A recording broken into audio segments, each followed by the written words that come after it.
Good evening and welcome to the 550th episode of Travelers Radio. Wow. I am Dan Schlossberg along with Roger Noriega, and we are in the 13th season of Travelers Radio, the show that lets you enjoy the pleasures of travel from the comfort of your armchair.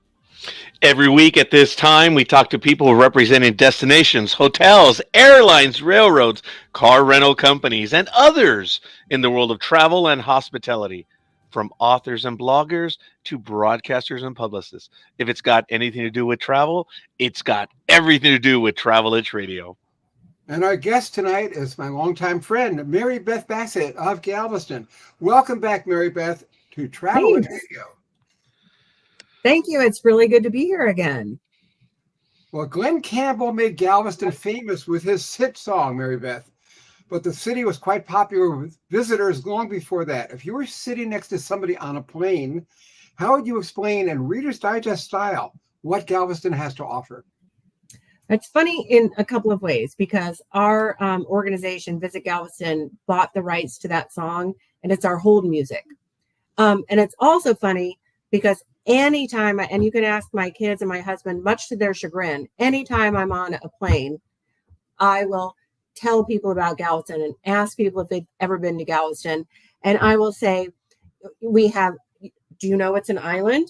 And if many don't, it is an island. And we have 32 miles of beach, but there's more to Galveston than the beach. It's an historic beach town with great museums, great family attractions, great firsts, great things to see, and great food. Well, we understand Galveston is an island located about 50 miles from Houston, but it is also one of the most historic locations in Texas. Would you tell us why? Yeah, and here we are, end of May, and we're about to hop into June, and Galveston is the birthplace of Juneteenth. So on June 19th, 1865, enslaved people in the South learned that they had been freed 2 years ago with the Emancipation Proclamation. So news didn't spread like it does now. It wasn't just like a Facebook post, like, you guys are free, go, So it's a huge deal. And in 2021, it became a federal holiday. So it's something Galvestonians take great pride in and is celebrated year round. There's plenty to do to celebrate Juneteenth and its significance. And another thing many people don't know is that Galveston was the second largest immigration port to the United States next to Ellis Island. So there's a diversity of culture and flavor that still exists on the island. In the 1880s, people came from Greece, from Italy, from all over the world to immigrate into the United States through the South, and Galveston was that portal.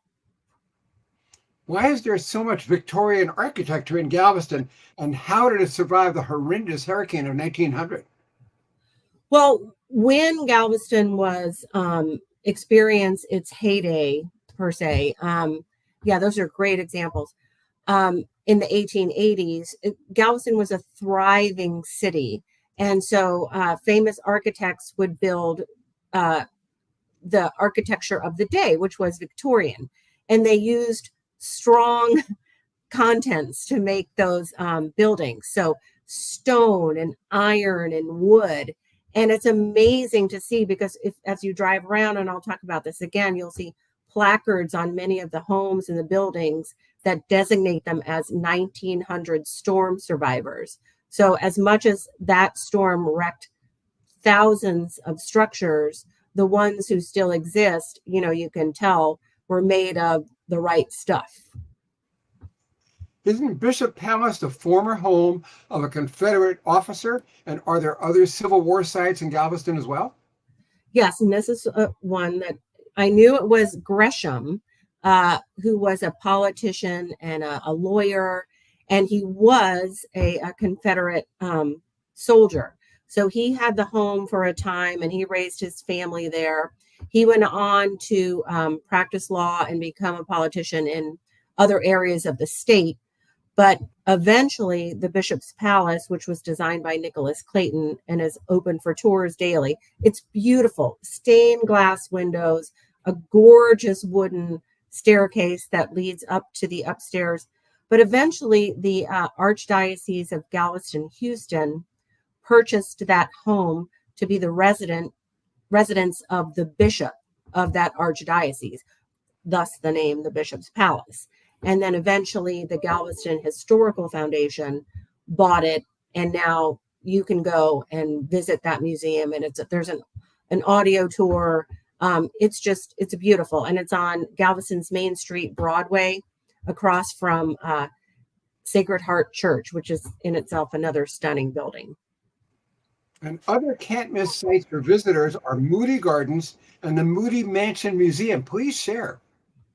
So the Moody family is one of several wealthy families, prominent families, but the Moody families, still have their fingerprints, and Moody's still live here today.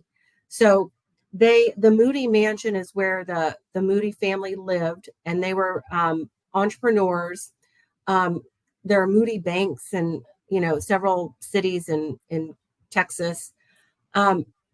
So their family lived in the Moody Mansion, which is also on Broadway, so the same street as the Bishop's Palace. And you can tour there. You can see their car collection. You can see how they lived. You can see their furnishings and whatnot. And Moody Gardens stemmed from a need for one of the Moody's to care for his son who had a tragic head injury. And so it started as a therapeutic kind of place where they did hippotherapy, which is equine therapy. And it burgeoned into what it is now, which is those pyramids we were talking about. So now it's an educational learning center, nonprofit, where you can go visit a living rainforest, an aquarium pyramid, a discovery pyramid. There's a hotel on site, and they really devote themselves to education, learning, and conservation. And we're so fortunate to have Moody Gardens here. Galveston gets around 8 million visitors every year, and a full 2 million of them travel to Moody Gardens every year. And we are talking Galveston with Mary Beth Bassett. And we want to go over to ARC 54, who has a question for you, Mary Beth. It says, good afternoon. Can you explain what a barrier island is? And because of Galveston Island size, are there auto regulations regarding the amount allowed on the island? My understanding is a barrier island is just, it's long and relatively thin, and it just lies beyond the coast. So it protects, there's a bay and the Gulf. So it forms sort of a protection to the mainland. So in Galveston's case, you can get here by a causeway on one end, a causeway on the other end, and by a ferry. So it's a true island. It's surrounded on all four sides by water. And there is no auto regulations. Galveston is about 27 miles long and 3 miles wide. And we'll talk, I know this is a question later, but there's about 60,000 people, 58,000 people who live here. And we get millions of visitors. So there's no car regulations, and that up to now, and I'm knocking on wood, it hasn't been a problem. Excellent. And I'm sure we'll get other questions. I want to remind the audience, if you have any questions, list them in the chat room and we'll get to them as best we can. And for everyone else, let us know who you are and where you hail from. Put it in the chat room. It's kind of nice to know. Well, at Travelage Radio, we love anything that runs on tracks, from trains to trolleys, monorails, streetcars, and funiculars. Doesn't Galveston have a really good railroad museum, not to mention a light rail system to get around? We have a great railroad museum. The Galveston Railroad Museum is positioned at the head of Strand Street. So you walk in and you see what once was the train station. So the significance of that is when I talked about the port of Galveston, in the 1880s, when we were shipping cotton throughout the United States, it would come from the water, be brought onto trains, and shipped everywhere. So rail was extremely important, and you understand that role when you visit the Railroad Museum. Right now, you can tour various railroad cars. You can spend the night in a railroad car. There's a B&B that is a rail car, and they have special events like Rail Fest where they have model railroad cars, model trains, and a lot of fans of model trains come down. There's also the Steampunk Festival, and during the holidays, you can take the Polar Express. So you know that movie where the kids travel to the North Pole. Well, they have actors who hop on the train. The kids and the families are encouraged to wear their pajamas. They serve the hot chocolate. It's magical. It truly is magical, and it's another thing we're fortunate to have here in Galveston. Wow. Definitely sounds like it. Mhm. Speaking of museums, tell us about the offshore drilling rig and museum. That's something I've never seen in, well, he has 50 plus years of travel. I only have 40 plus years of travel. Fair. And not as a journalist. Well, it's cool because the oil rig museum is in the water in the harbor. So you walk across this bridge type structure and you get on it, and it gives you a true feeling of what happens with oil rigs. What happens, I see helicopters fly out to, beyond the Gulf, and I'm wondering what they do. Well, this tells you what they do. You see how massive some of these Gulf platforms are that extract oil from below. You see how scientific it is, like how they determine where the oil is located, and then how strategic and they are extracting it and then getting everyone back. And you get to, and my favorite part is like the day to day, like what time do you guys wake up? Does everyone have to work 24 hours? What do you wear? That kind of thing. So, but you learn all of it there. And it's true. I mean, for every age, you learn a lot. That sounds cool. Mhm. Now that summer is right around the corner, isn't Galveston a great place for swimming, water sports, and camping? And we hear that seawall is something like 8 miles long and is a great way to get 8 miles long. Terrific pictures of the Gulf of Mexico. Absolutely. So, it is a barrier island, and on the south side is the Gulf of Mexico. So, there's arguments. Is it the ocean? Is it the Gulf? It's both, in my opinion. So, and the seawall was constructed in 1911.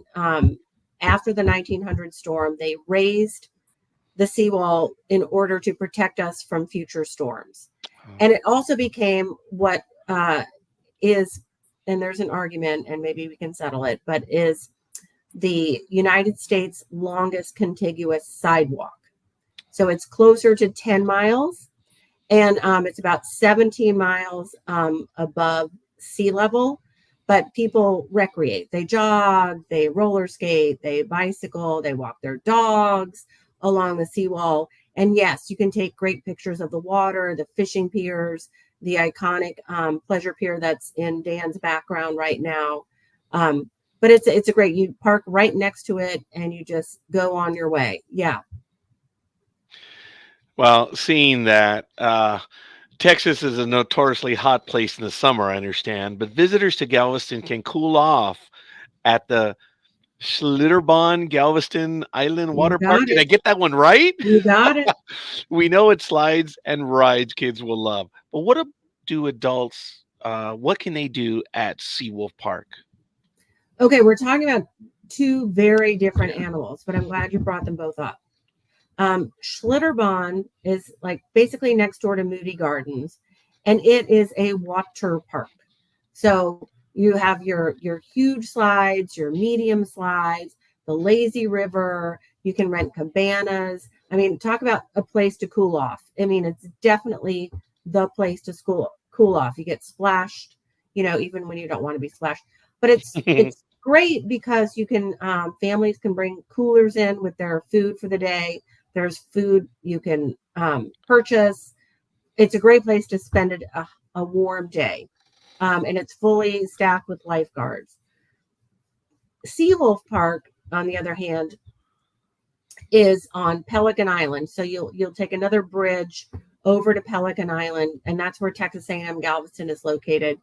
But Seawolf Park is home to the USS Stewart, which was a 1942 escort ship, and the USS Kavala, a submarine that shot down a ship responsible for that was involved in Pearl Harbor. Oh, So wow. there's a lot of significance. And both of those are open for tours every day. And there's a naval museum on the site as well. And there's also a big fishing pier. I mean, that's the place where if you live in Galveston and you know the flounder are running, you are going to like go at midnight and just catch as many fish as you can.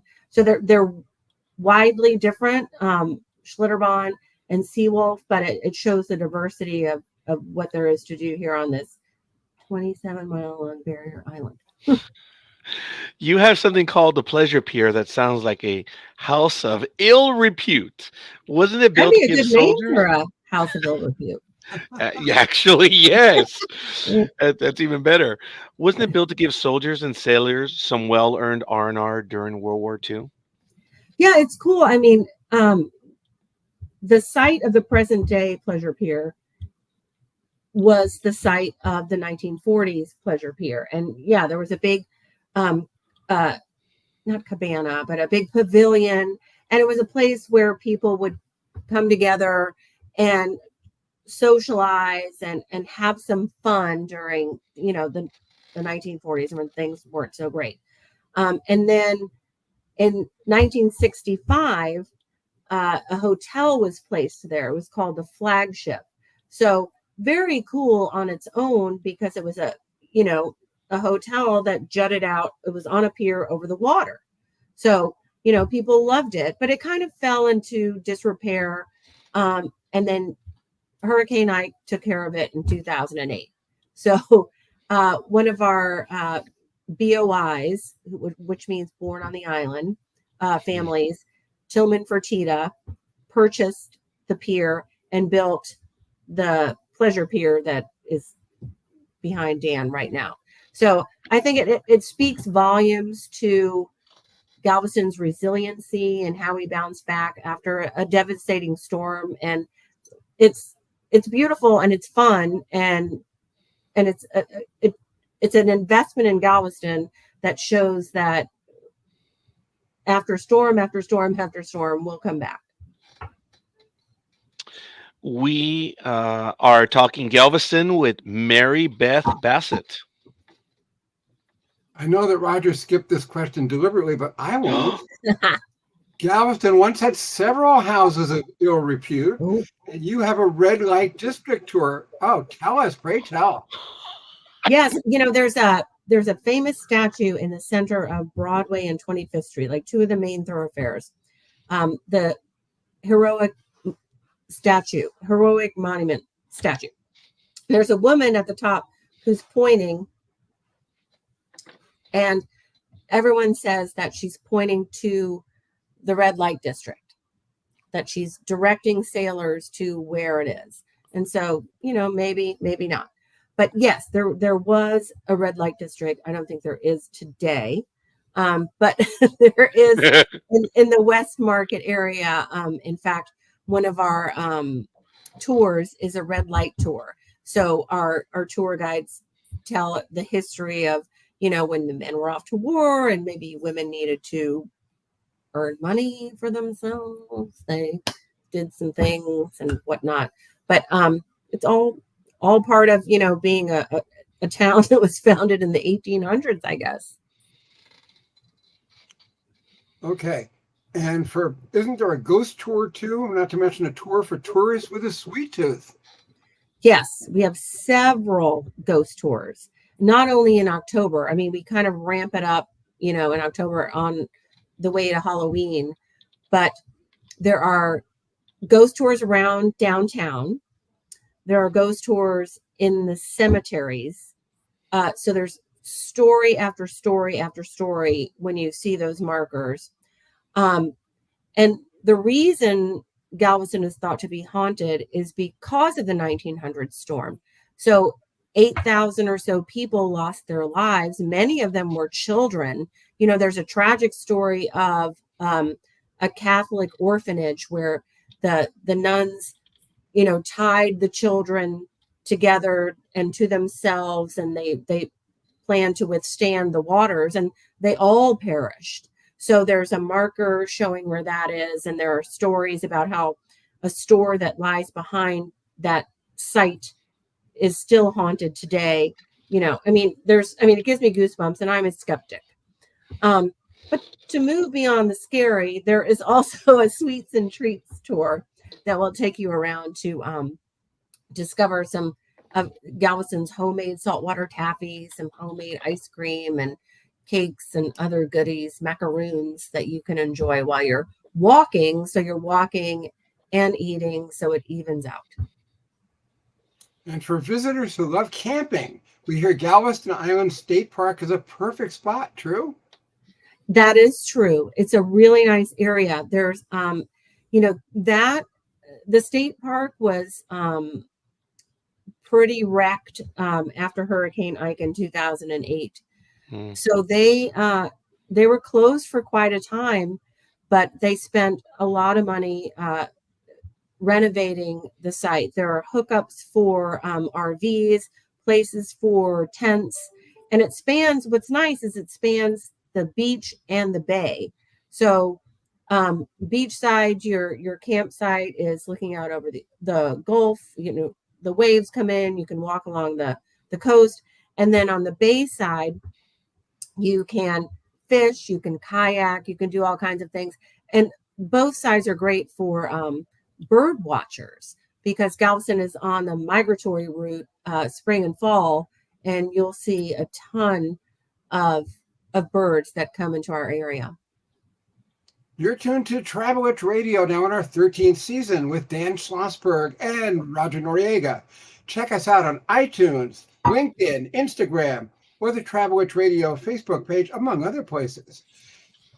Mary Beth, what is the Lone Star Flight Museum and why is it in Galveston? Well, unfortunately, it left Galveston. Oh. That after Ike, I know, I'm sad too. But after Ike, you know, the museum itself was part of a larger network of private plane hangars, and it just got destroyed. So he moved up to Ellington Field, which is about 30 miles north of Galveston. Still a great place to visit. We'd also like to know about the Texas Seaport Museum, and especially the tall ship Elisa, which we understand dates to 1877. Wow. Yes, so the Elisa is the official tall ship of Texas. It is berthed at, like you said, Pier 21, which is the Texas Historic Seaport. You can tour it every day, I think weather permitting.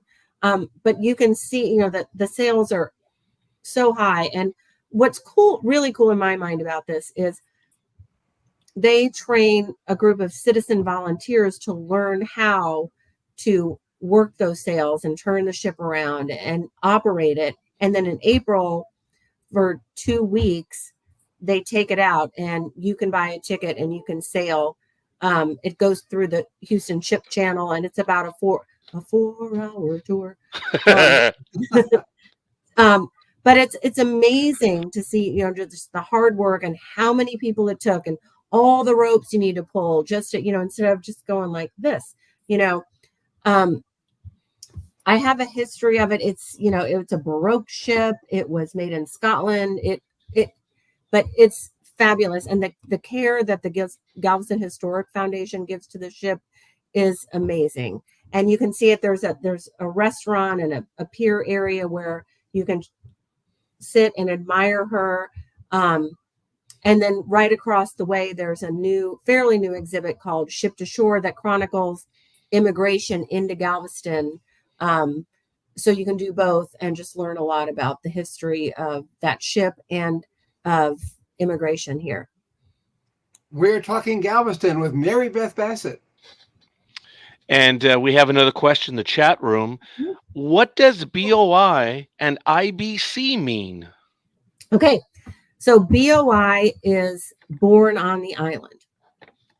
And people who are BOIs are very proud of being BOIs. And they're not, it's sort of a badge of honor. And IBC means Islander by choice. So if you weren't born, but you moved here because you love it, then yeah. So you see stickers on cars, BOI, IBC. My husband is a BOI. I'm an IBC. So yeah. That is cool. And there was a tiny note, the Kavala, the submarine which you mentioned earlier, saying Kaku, yes. yes, which is one of the original 6 aircraft carriers that bombed Pearl Harbor. Yes. So wow. Okay. A little bit of trivia there. Yes. All right. Well, speaking of trivia and history, it lives at the East End Historic District as well, and the Strand Historic District. What is it there to see, and how much time should out-of-towners or not on the island allow? Not on the island, yeah. So the East End Historic District is comprised of a lot of neighborhoods, and you'll see a lot of quaint homes, Victorian era homes, and then you'll see a lot of those placards, 1900 storm survivor, and it's just, oak trees, beautiful. And one of my favorite parts of the East End Historic District is the tree sculpture tour. So I keep mentioning Hurricane Ike, but when Hurricane Ike struck the island, it killed thousands of those oak trees. And so citizens banded together and got artists to come and create sculptures out of those trees that didn't make it. So we have a map, and it's a self-guided tour, and you can see everything from a geisha to a mermaid to a storybook tree in a park. And one of my favorites is the Tin Man and Toto, which is in front of King Vidor's childhood home. And King Vidor was born his first name is King. So expectations. So he was born in Galveston and survived the storm. And one of his claims to fame was he directed the tornado scene in The Wizard of Oz. So that's why those statues are in front of his childhood home. And then what's the other? Strand Historic District is more downtown. So there's a street called the Strand. And that's where, say, Mardi Gras parades, Dickens on the Strand. And it's flanked by Victorian architecture with balconies and historic office buildings. And there's a trolley trail track that goes, down the entire way. But that's a separate, East End Historic District is more neighborhood-y, and then Strand is more like a business center with restaurants, shops, and businesses. Appreciate that, Mary Beth. I'm checking Google Maps and I see everything you're telling me. I can see it on the map. It's very clear. But speaking of trees and other things like that, why is Galveston, not necessarily a tree, but why is Galveston called the Oleander City? See, Dan, thank you for asking me this question. I had to research. I knew it was the Oleander City, and I know that we have the most oleanders out of anywhere in the world. And we play host to the International Oleander Society every year with a festival. But I learned that people new to Galveston brought with them the oleander plant from Jamaica and found that it thrived here. And so they planted it everywhere. And it's true. You can see oleander plants, and they're beautiful. They're pink flowers, and they grow in these big bushes. And, if and when you come here, both of you, you'll understand why it is the Oleander City. I look forward to that. Speaking of the Oleander City, wasn't it once the capital of the Republic of Texas? Yes, Galveston was Texas's capital, I think, for 5 minutes. It was just it's a claim. It's true. I looked, it's on Wikipedia. It must be true. No. But it's interesting because if you go to the state capitol building in Austin, on the ground on this particular area, they have written on the floor the state capitals, and Galveston is among them. So there were 5, including San Antonio, Galveston, and then a couple of other ones. But ours was very short and short-lived, and it was in 1836. And of course, now our capital is Austin. Beautiful, fine, but just another check for Galveston being cool. Yeah, definitely.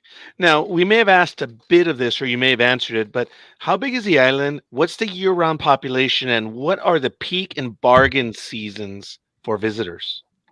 Okay, yeah. So Barrier Island is about 27 miles long, 3 miles wide, 45 minutes south of Houston. So if you fly in and you fly to Houston Hobby, HOU, you're easy in, easy out of the airport, and it takes you 45 minutes. You go over the causeway, your blood pressure drops, you're on the island. And our year-round population is about 58,000. We have great schools. We're a true community. We welcome 8 million tourists every year, which we love, and they help our economy. They support a third of our jobs on the island. So come on. And and peak and bargain season. Okay, so don't tell anyone. Spring and fall are the best times to come because the weather is really mild, the crowds aren't here, and if you come midweek, you save the money. But our peak season is summer, and summer because Houston's our backyard. So when the kids are out of school and people in Houston want to come to the beach, they come to us, and we're come on, we welcome everybody. But if you want to come, you as a listener and a viewer, the spring and summer, there's spring festivals, there are fall festivals, there's always something to do. A tiny clarification. When you said the blood pressure drops, is that because you're leaving Houston or because you crossed the causeway? It's because Or both? both. I think Okay. when you get close to the water, don't you think that there's some relaxing, component to just being like, I'm at the beach. Feels good, I hear you, yes. What is Sea Isle and why is it worth spending time there? Sea Isle is another neighborhood community, and it's on so picture Galveston, east to west. Mm-hmm. I'm backwards on this screen, but it's very west end, and there aren't a ton of amenities it's not a lot of restaurants or shops or anything like that. So when you go, you're likely going multi-gen travel, you're renting an Airbnb, or you have a second home. But there are canals, you have a boat probably, and you're just taking some time chilling with your family and enjoying a long weekend or some time in the summer to have some fun. It's nothing's further than 27 miles away, so you can definitely head to a restaurant, but places like Sea Isle is where you're kind of hunkering down and maybe playing board games and just relaxing with your family. Understood. Thank you. Talking Galveston with Mary Beth Bassett. Mary Beth, let's mention East Beach, Point West, Pirates Beach, and Tiki Island. For a relatively small destination, there's a lot to see and do. Yes. So East Beach is a beach park that my organization manages.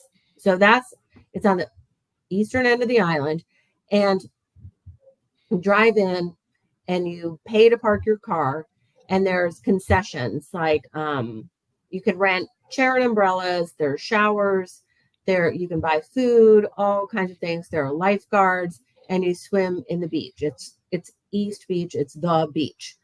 Point West is on the opposite side. And that picture you're showing now kind of resembles what the west end of the island, like homes that are elevated, that are vacation rentals and second homes. Point West is a relatively, well, yeah, is a development on the west end that has a pool, a clubhouse, and rentals there. Very nice. It's modern. And then what else? Pirates Beach is between East and Point West. It's near me where I live, and it's another neighborhood. Lots of second homes, but people, I think a lot of people like me want to live where they go on vacation. So we have a lot of those people too. And then Tiki Island is just off of the causeway.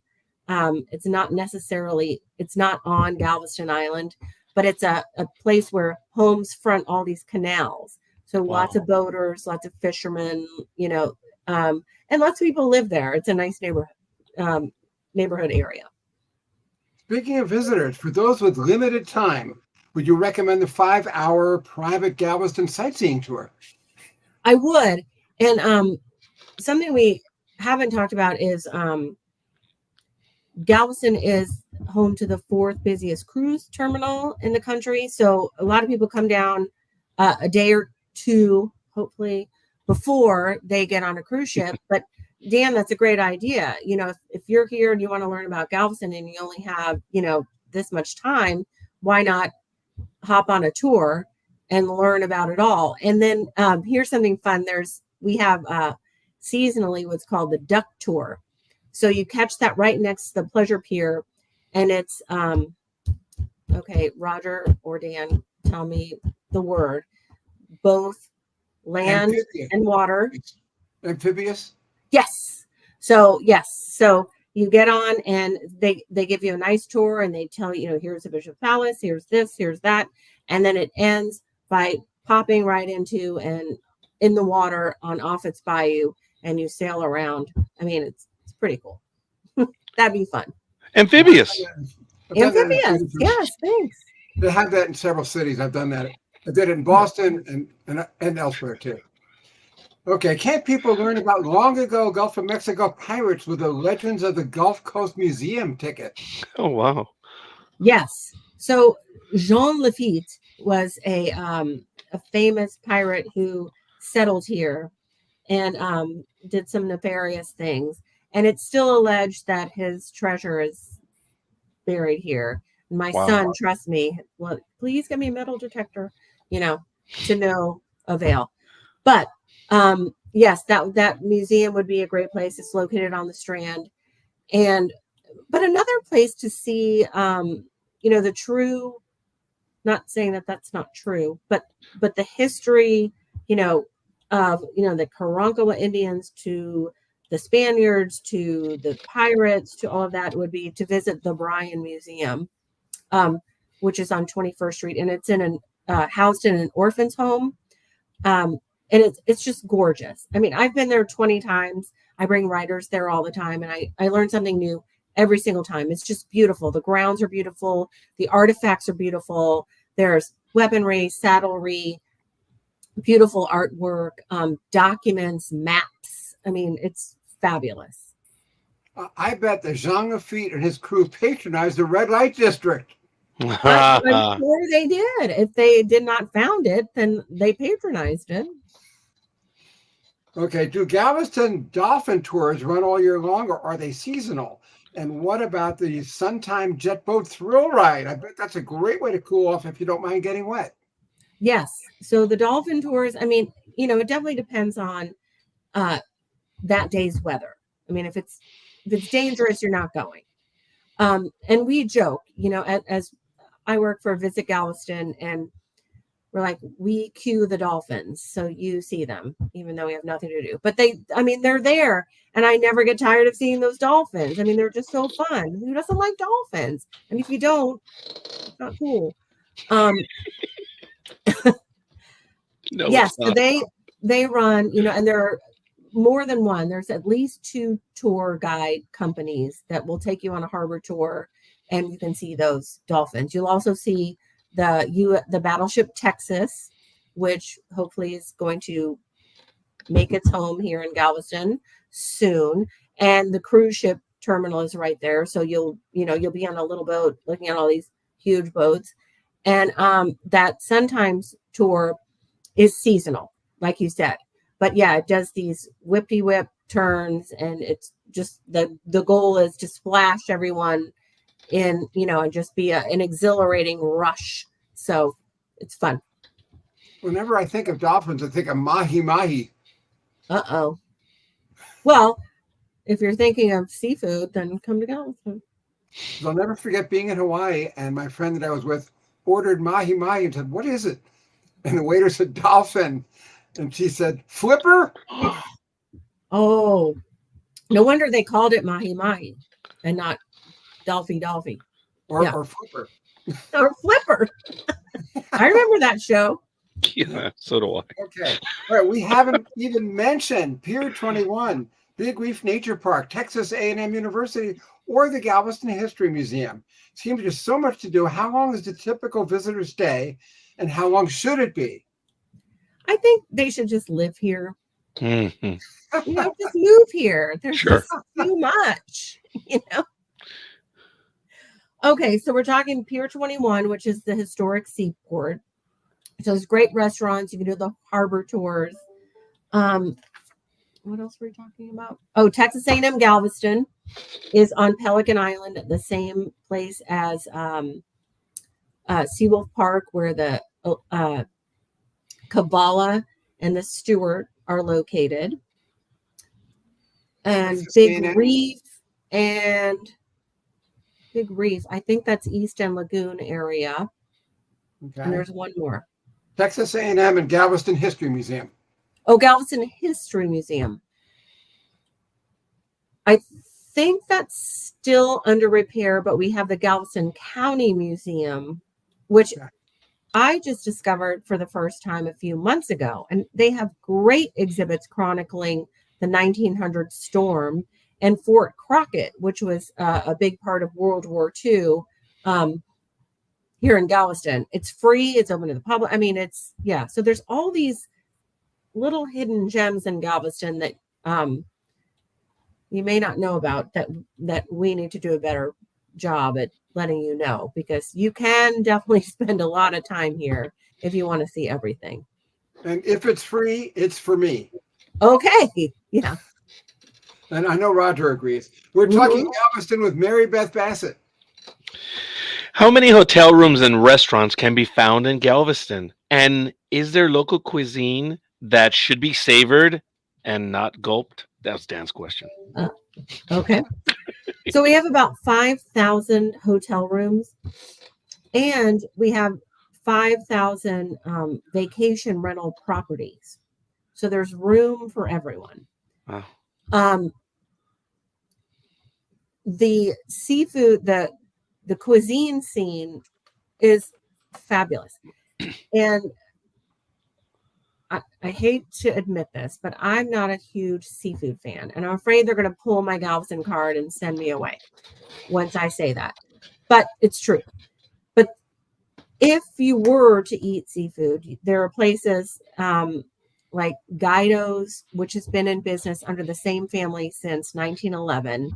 Katie's Seafood, that has a seafood market directly underneath. So the fish come right from the boat to the seafood market upstairs to the restaurant. I mean, I don't know how you can get any fresher. Redfish, snapper, lump crab, and shrimp. If you like any of those, you need to come. Shrimp. So they're all delicious. And hearkening back to the immigration, what makes Galveston great is the influences of the Greek, the Italian, the European immigrants. They add their own flair to the seafood and to other food that just make, I mean, we are so spoiled. It's, where should we go to lunch? I mean, it takes your lunch hour just to decide, I mean, it's really, it's good stuff. It really is. Well, not meaning to go in the negative, but not even counting the Great Depression, Galveston took two major economic hits: the horrendous hurricane of 1900 Of course, Ike and the COVID-19 pandemic 120 years later. How did the city survive? The word is resiliency. I mean, 1900, people just kind of woke up, did this and figured it out. They raised the island itself, many parts of the island, by 6 feet and Wow. built a seawall. This is in 1911. Yeah. Between 1930 and 1911. Then in 1911, the Grand Galvez was built, to say, hey, we're back. And then 2008, it's funny you say that because almost the same day that our economy crashed was when Hurricane Ike hit. So the economy crash took over the media, and Hurricane Ike was a distant memory. So nobody cared, but we did, and we rebuilt. And, that's when the Pleasure Pier emerged from. And COVID, crazy, was almost a blessing to us. I mean, I don't want to sound like I don't care or like I'm demeaning anyone who was hurt by COVID, but in a time when you were encouraged to work and or school remotely, many people decided to do it from the beach, and the outdoors was promoted. So we had a good product for all of those things, and we did well in the scheme of things. It's good to know. Resilience. Yes, resilience. Now, Absolutely. without being, I'm sorry. No, go. I was going to say, without being too comical, how did the city survive last week's conference of the North American Travel Journalists Association that someone allegedly co-founded back in 1991? And didn't even come. Oh, wow. We have a word for that on the West Coast. Is Galveston a good spot for meetings and conventions? Yes. And I think our writers and our destination marketing organizations had a great time. And I'll tell you, when I was putting together the excursions and the tours that people could do, it's like we're missing things. I mean, there were so many things that people could not see in this short amount of time, which made me feel really fortunate as one of the conference organizers. It's not like we just had the one thing. So I think everyone enjoyed it. And places like I mentioned, Moody Gardens, Bryan Museum, Tall Ship Alyssa. Imagine having, a reception or an offsite meeting at any one of those places, just to, instead of being in a conference room. Those are options. You can do team building at the beach or on a roller coaster at the Pleasure Pier.